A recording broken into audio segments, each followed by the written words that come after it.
What's up, guys? This is Kyle from Wax Museum, and I just got back from the Tampa Bay Sports Card Show by the Bay, which is at the Hilton in St. Pete. I feel like I just went to this show, but who am I to complain? Anyway, I've got some of the usual stuff for you today. I'll give you a pan of the room. I'm going to show you some of the sights and sounds. I've tried to mix in more GoPro footage this time, and then of course at the end I'm going to come back on and show you some of the things that I picked up. So I hope you enjoy.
So he took my card, he was going to text me.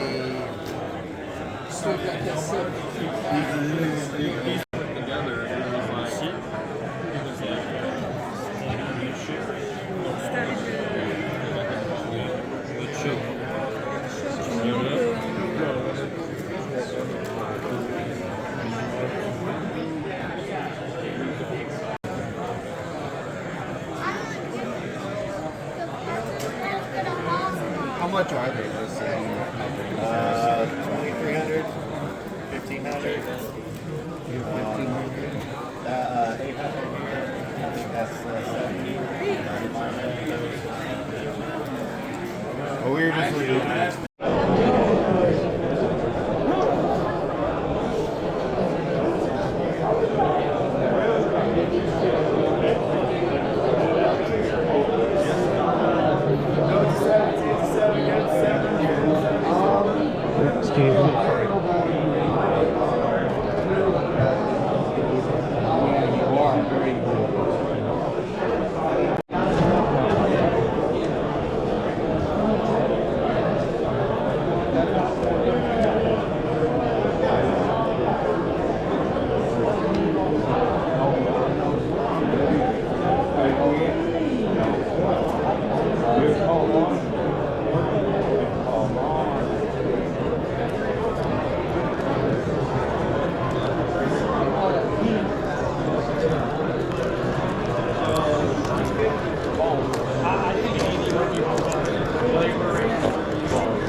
Guys, so I'll take a look.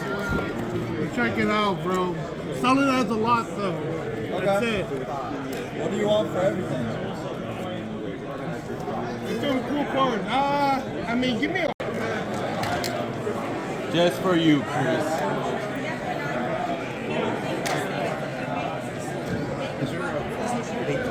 I'm not sure.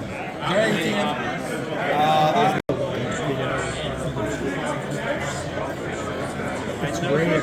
It's the suit. Yeah, take a peek at it. And it also looks fantastic as well. Yeah.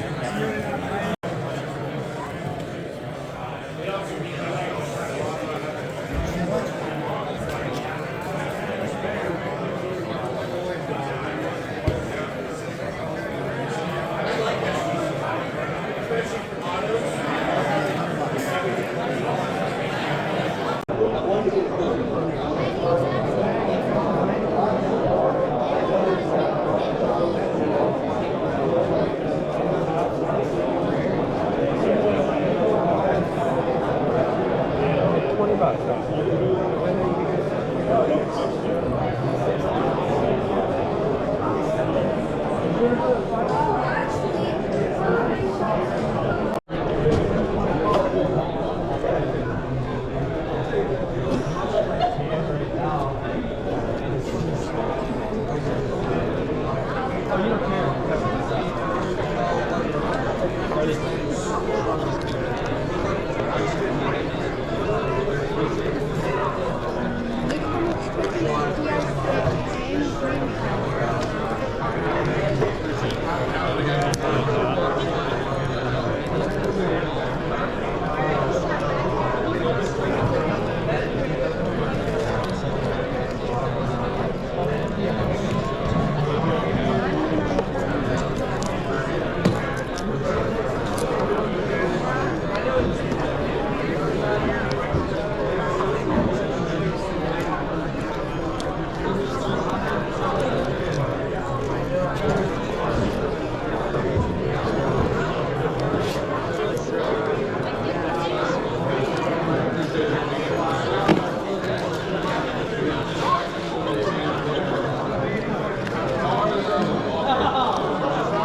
You actually would listen to you guys hear that. People think we are sick here. Where's your wife at? Let's say on the street. Does your wife watch this video? No. Oh my God, she watched it. Saw the interaction. She's always finding my videos. Oh. That's not mine.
Okay, so if you were watching close there, you've already seen a preview of some of the things that I ended up buying today. This was one of my best buying days in a long time, probably ever, at a show, and I only spent $31. So I'll show you that stuff here in just a moment. I do want to show you a piece of mail, and normally I don't leave the return address on there, but you guys will know this one. This is a piece of mail from Burbank Cards. So been waiting on this one. It kind of goes along with the audio podcast that I did recently about a new binder project that I'm working on. And I saw they had a couple of cheap cards that fit that project and decided I wanted to add them to the PC. Although one of them, we might have a bit of an issue here. Okay. That's kind of strange. So this is the crystal version of a Fleer Tradition card. It should be numbered though. So this, for whatever reason, it looks like they sent an unnumbered copy. So I'll have to reach out to them about that. This should be numbered. This one was either to 150 or 175, I think. Maybe 199, I don't know.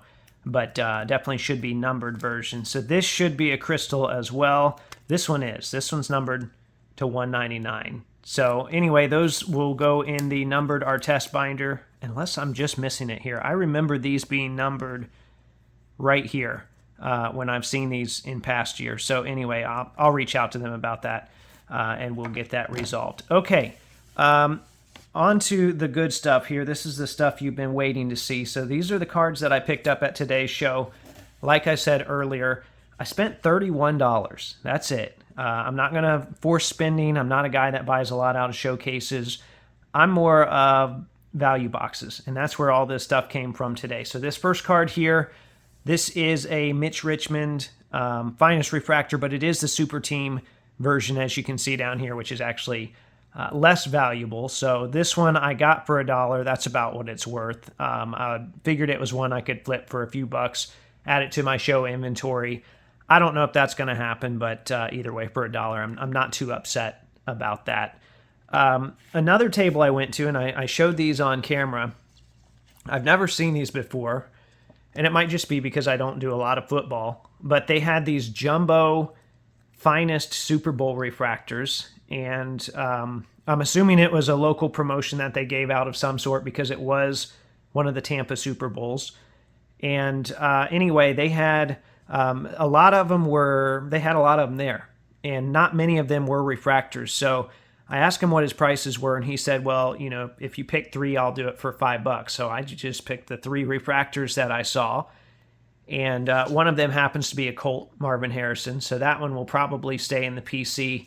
The others I'll end up moving. I looked them up online. There's not a lot of sales other than an entire refractor set that sold recently. I did see someone bought an Eddie George regular version for $6. So I don't know what to price the refractor at, but either way, at 3 for $5, I feel pretty good about that. I feel even better about this $5 box that I was digging in. And I asked, even before I made too big of a stack, hey, is all of this stuff $5? This is correct. They said, yes, everything in all of this row of boxes here is $5. And there was stuff in there that was worth, considerably less than $5. And as you'll see here, there were things that are worth more than $5. And it's a rare occasion where I found something that I really wanted in a dollar box that will go in my PC. This is a Jarace Walker Court Kings rookie. However, I don't know if you can see that. If you can't see it on the front, it's on the card twice. It's the level 4 rookie, and I'll show some of the comps that I could find for that, but it looks like this sells generally in the $50 to $75 range. So like I said, got that for $5. Next up, so that was one case hit from Court Kings. Here's another one. This is an Aurora, and yeah, I know it's Josh Giddey, but these are tough cards to find. I looked this one up as well. The last actual auction was $41, but then there were 2 sales before that were in the $100 range. So these don't sell very often.